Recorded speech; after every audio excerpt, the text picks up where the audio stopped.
One of the questions that I get asked quite a lot is how to mix pastel shades.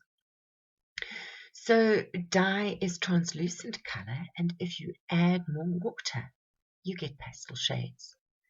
So for example, 20 ml of dye powder in 2 liters of water will give you a very bright color, but if you add 50 liters of water to that same amount of powder, you'll get a soft pastel shade.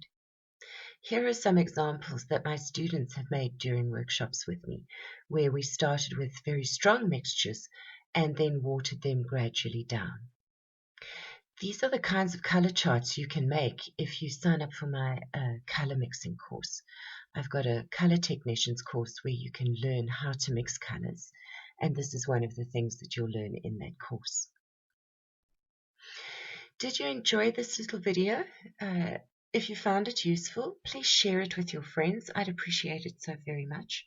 Or otherwise, maybe think about signing up for my online school on Patreon.